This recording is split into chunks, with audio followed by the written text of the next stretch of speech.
Hello, Real Talkers. Today we're going to talk about politics and about war with a great guy, Knesset member Almog Cohen. Great to be here. Great to be here, Adessa. Firstly, amazing you speak English. This is great. I'm trying to do my best. I'm not so good as you, but I'm really trying to speak English well, that the people will understand me and to get out our message. Exactly. That's exactly why I want you here. Almog, what's your message? We hear so many different ideas. My message to our brothers worldwide is that Israel is fighting not her own war. Israel is fighting to the war of all the world. Of the world. So true. Because we have so many things the same, like the people in USA or in UK and Europe and all this. We have the same problems, and Israel is the door to heaven or the door to hell. We do our best to be the door to heaven, and we're fighting the fight of the humanity to save the world from a world of tyranny and the world of horror and terror. So that's why you do that, and you're winning. Do you think the world is starting to understand that what's between us and the rest of the world, between Islam, the Arab world, and the rest of the world is Israel, who's fighting the war for everybody? I think that the 7th of October is started to be maybe the first chapter in that book, because I feel that not all the people is understand that what we've been through from the 7th of October, the slaughter of and the murder of our innocent people will be the same at Europe. Not everyone understand that, but maybe I'm saying that very sadly. Maybe sometimes some nation need to go through what we have been through, and to understand that.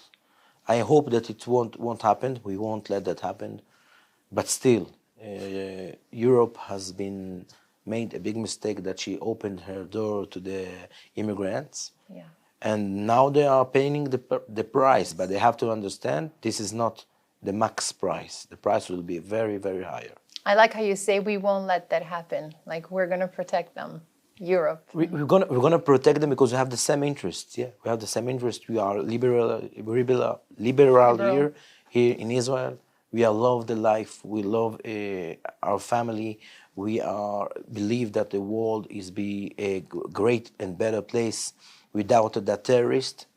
So we will win our fight, and we will win the fight of the rest of the world for the rest of the world. Nice. Talking about fighting, you are a fighter. You're not only a Knesset member who's sitting there all comfortable, but you go out there and fight. I don't know how many people know about this.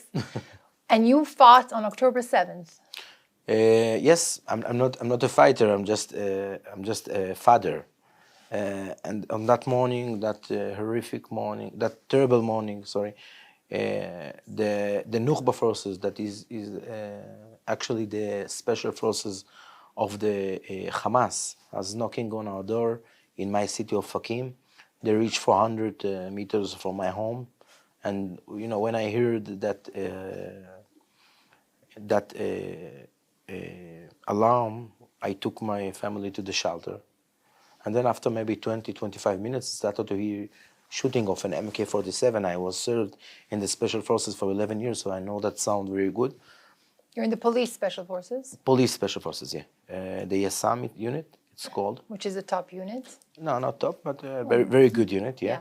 And when I go out and saw them in our neighborhood, Fakim, and they murdered and slaughtered on that street, on that neighborhood, I understand that on that moment, I'm not a member of the Knesset or member of the parliament. I'm Almog, the father of Gaza, Elah, and Negev, and I have to protect them and to protect the innocent people that have been killed over there. So I took my pistol. I called him my second wife, this one, and it's better than my wife. He didn't ask nothing. Doesn't want anything in return, just serves. And I took three magazines, a hat of a police officer, and go out fighting with my friends, my brother in arms.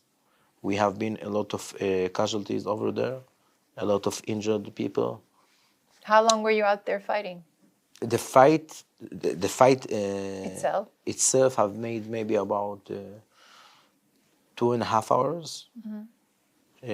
But still after that, we have been hostages situation. The house of Rachel and her husband, 5 of them has the famous took them. Rachel from the famous cookies. Rachel from the cookies, yeah.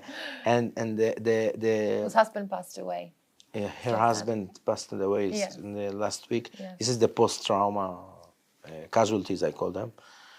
Very important. And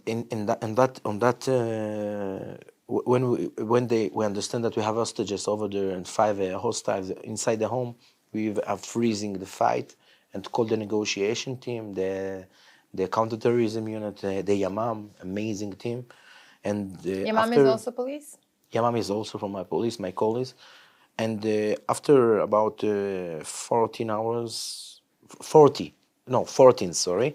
14, yeah. 14 hours since the start of the fight, they breached that house, killed all the 5, and rescued alive Rachel and her husband. You were there? I was outside the home, yeah. I gave them the Nukhba terrorist has been asked to drink something, and they sent me to give them Coke. So they were not killed, the terrorists?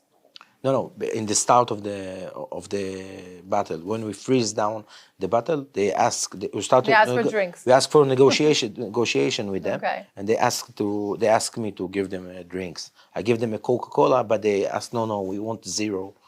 Are you serious? Yeah.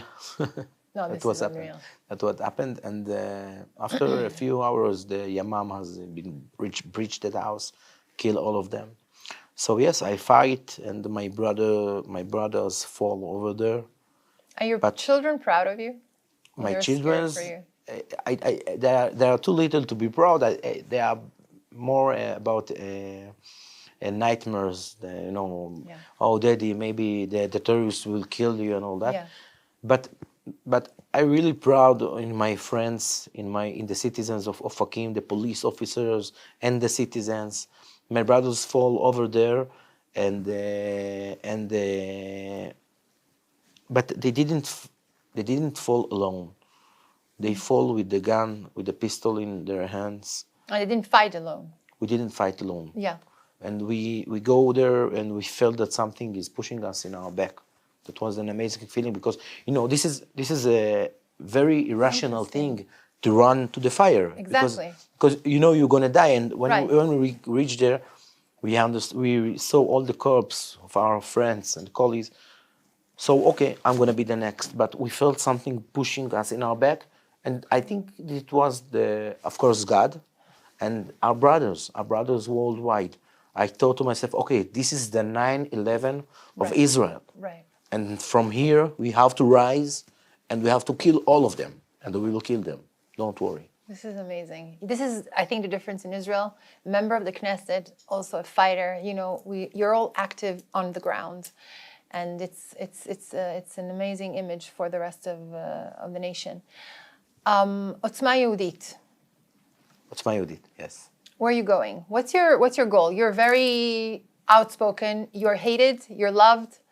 There's no gray areas by you. It's black or white. Do you regret sometimes things you say? If I regret, personally, or our party? Personally. I talk about myself. Okay, I talk about Almog. I never apologize about anything that I've made or do. Mm-hmm. I think that this is in our situation, you have to choose from being politically correct to be realistic. I prefer to be realistic. Mm-hmm. I prefer that my children will live in that world that is a good place, a healthy place, without any kind of horror or a radical Islamic that will kill them and slaughter them. So I choose to be realistic. To say it.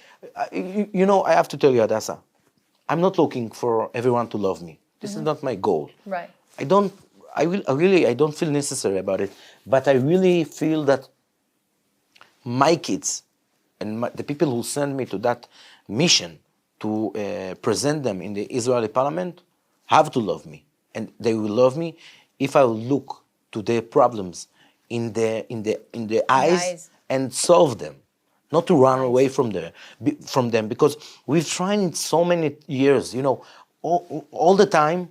I think decades. Okay, the world is afraid from the conflict. Afraid to the fighting, afraid to solve the problems, to look them in the front of the eyes and solve them.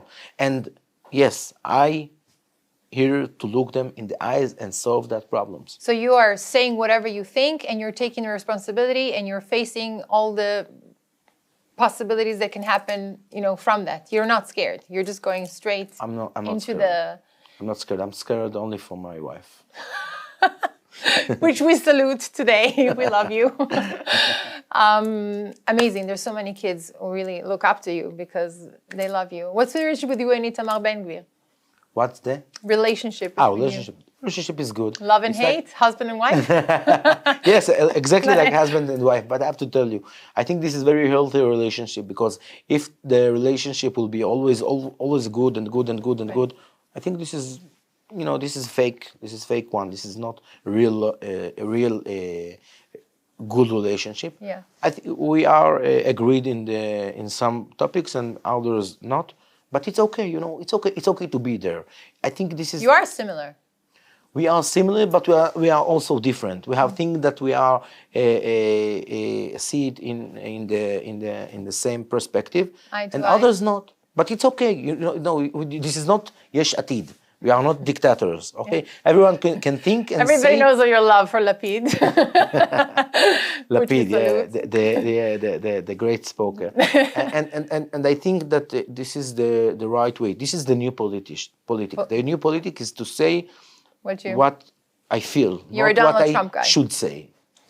Okay? Like Donald Trump? Oh, I love him. I love him, Donald Trump. What about after, when the war is over and we win it, when there's going to be full victory, Mirz Hashem, Batuach? I'm sure. What's going to be? Bibi is going to go? I think I'm not taking too much You're living worries about the day after. This is my philosophy about it. This situation that we have been here is that we trying to be people that we are not.